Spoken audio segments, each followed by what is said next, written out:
Hi, my name's C, and this is Mind the Gap. We are quite the loosey-goosey channel. We like to talk about human rights, first and foremost, but more specifically being an activist, being a white American raised in evangelical Christian nationalist environments, very strict homeschooled households. I'm still really early on in my deconstruction process from my hyper-religious upbringing, as well as the challenges that being homeschooled brings, the educational fallout from that, and of course the complicated relationships that it brings with family. Appreciate everybody tuning in to hear me talk a bit about why I haven't really been communicating with y'all. The last time I really touched base and filled you in on a personal level, it was because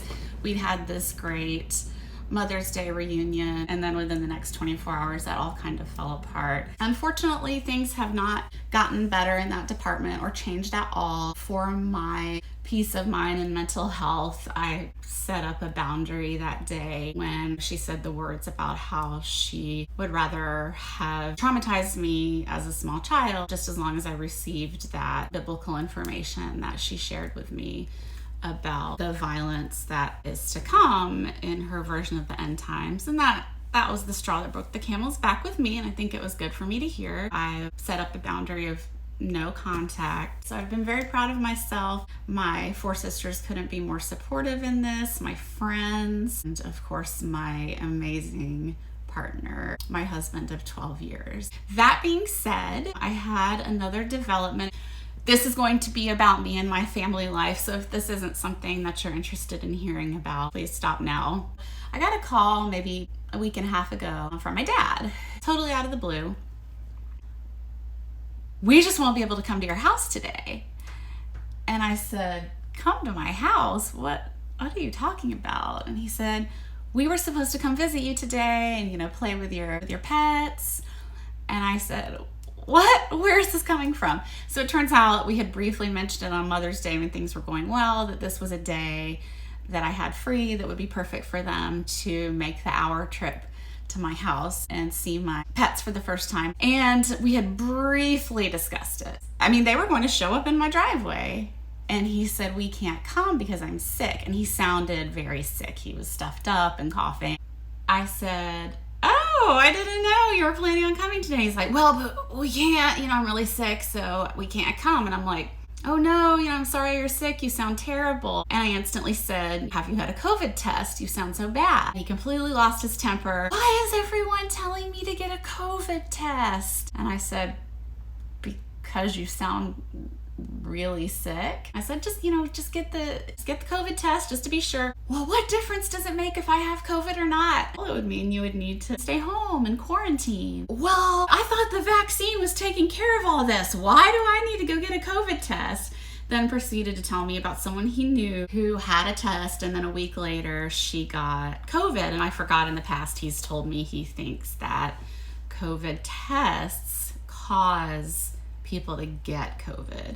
And this is the same person whose best friend literally died of COVID, and he won't even admit that it happened. Me, a month ago, 2 months ago, I would have been responding to every comment and question. I would have said, but you have to get the COVID test. What if you're sick? And I just let him talk and didn't let myself, get worked up about it.